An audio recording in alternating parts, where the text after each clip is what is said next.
The Civil War didn't just split the nation. It rewrote the rule book of American politics overnight. Lincoln's Republicans became superheroes of emancipation, while Democrats fractured into warring factions. Sound familiar? History's greatest realignment holds eerie parallels to today's red versus blue death match. Picture the Constitutional Convention like a shonen anime's climactic showdown. Hamilton in a crisp waistcoat, Jefferson with his parchment scrolls, their philosophies locked in mortal combat. One wanted a national government strong enough to punch above its weight. The other saw that same power as a villain origin story waiting to happen. The Federalist Papers weren't just policy arguments. They were battle plans for a robust central government, strong courts, national taxes, an executive who could actually govern. Meanwhile, the anti-Federalist resistance saw red flags everywhere. No Bill of Rights, standing armies. To them, this smelled like Britain 2.0. Their pamphlets predicted states becoming puppets and citizens losing fundamental freedoms unless specific protections were carved in stone. Compromise came in the form of the Bill of Rights, the original season finale twist. Freedom of speech, check state militias, added. Protection from search seizures, thrown in. But here's where it gets interesting. These amendments didn't actually resolve the big fight. They just papered over the cracks in America's foundation. The core argument, does power live in D.C. or the states, would outlive every man in that room. Enter Hamilton's financial system, where the gloves really came off. A national bank, debt assumption, industrial subsidies. To Jefferson's faction, this wasn't policy. It was corruption, wearing a fancy coat. They painted Hamilton as a monarchist in waiting, rigging the game for northern elites. The irony? Washington's famous warning against factions happened while his own cabinet was tearing itself apart over these exact issues. Then came the Alien and Sedition Acts, the Federalists' own supervillain arc. Jail time for criticizing the government, deportation powers. Jefferson's crew pounced. This is exactly what we warned about.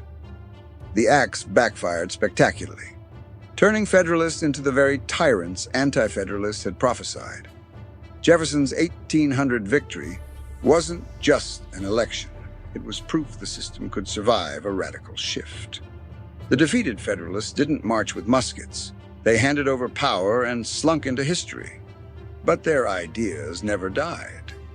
That's the secret. No school book tells you.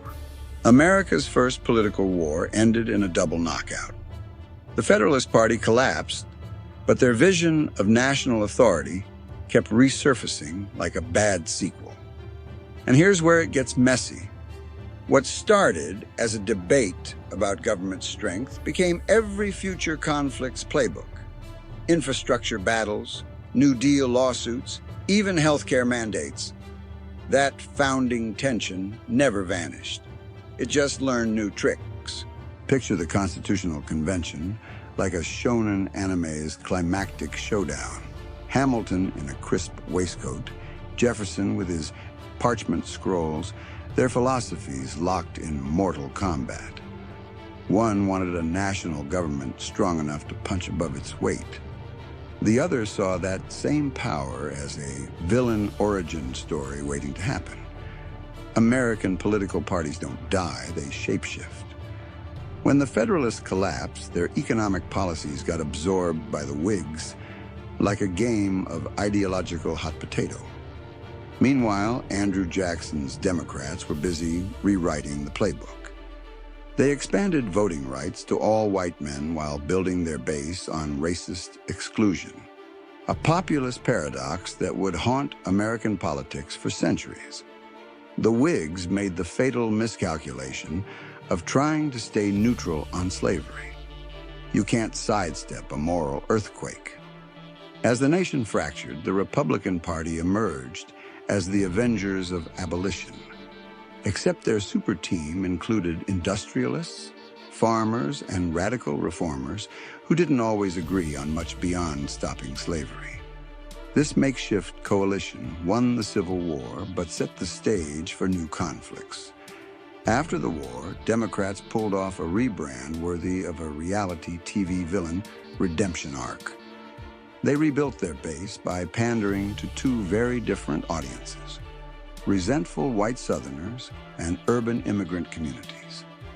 The party of Jefferson now spoke with forked tongues: states' rights rhetoric up front, machine politics in the back. When the progressive era hit, both parties tried channeling reform energy like amateur electricians rewiring a live circuit. Republicans pushed trust-busting and conservation. Democrats backed labor rights and income taxes.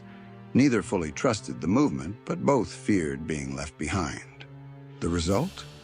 Half measures that satisfied nobody completely. FDR's New Deal shattered the old templates. Here was a Democrat unafraid to expand federal power dramatically: Social Security, Wall Street regulation, massive public works. His coalition welded together Northern liberals, labor unions, and even some Southern segregationists, until civil rights unraveled that deal. For the first time since Hamilton, the federal government flexed its muscles without apology. The pattern is too consistent to ignore. Every few decades, 1830s, 1860s, 1890s, 1930s, a seismic crisis forces the parties to reconfigure or perish. Economic collapses, wars, and social revolutions act like political reset buttons. We're currently living through the longest gap between realignments in American history, which means one of two things. Either our system has grown shock-resistant beyond the founders' wildest dreams, or we're sitting on a pressure cooker no one's figured out how to release. The Whiskey Rebellion took months to put down. Today's rebellions unfold in hashtags and court filings, but the structural tensions remain eerily familiar. The founders would feel right at home in today's political chaos. That centralized government Hamilton dreamed of, it's alive in Obamacare's federal mandates and the sprawling administrative state, whole agencies making rules without Congress lifting a finger. Meanwhile, the Tea Party's rebellion against Washington overreach could have been lifted straight from Patrick Henry's speeches. The names changed, but the playbook stayed identical. Social media turned Madison's worst fears in Federalist number 10 into reality. He worried factions would divide the Republic. Now algorithms amplify tribal rage faster than 18th century pamphlets ever could. The Senate filibuster fight? A direct descendant of the founders' clash over whether small states should block the majority. Even Supreme Court battles over originalism just replay the ratification debates with law clerks instead of quill pens. Populism's playbook hasn't updated since Jackson. Rail against elites. Promise to drain the swamp. Trump's insults toward fake news elites mirror Jackson railing against Eastern bankers. Both tapped into a deep current of anti-establishment rage. Proof that the anti-federalist suspicion of centralized power never died. It just put on a red hat. Civil rights battles still expose America's founding contradiction. The Declaration promised equality, while the Constitution let states decide who counted. Today's fights over voting rights or LGBTQ protections follow the same fault line. Federal courts ordering equality, while states resist. The Roberts Court striking down part of the Voting Rights Act in 2013.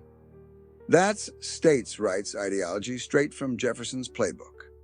Polarization has weaponized the founders' disagreements. Newt Gingrich's strategy of treating Democrats as enemies, not colleagues, turned Congress into a zero-sum game.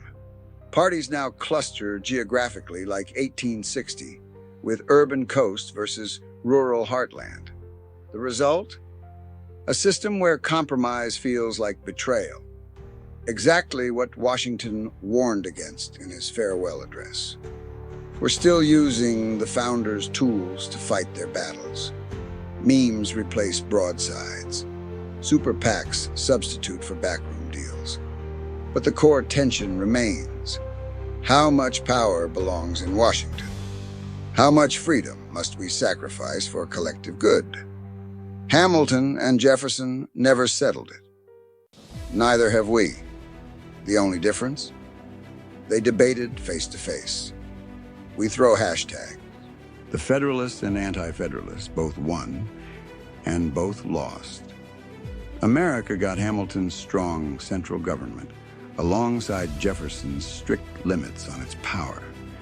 That unstable compromise built a system where every win plants the seeds of the next fight. What looks like modern dysfunction is just the founders' design working as intended. The filibuster debacle? That's small states versus big states in a business suit. Healthcare mandates? Hamilton's national vision clashing with rural resistance. Even Trump's tweets echo Jackson's attacks on elite institutions. History's question remains unanswered. Can a nation govern itself when its soul stays divided? The comment section's open for your predictions.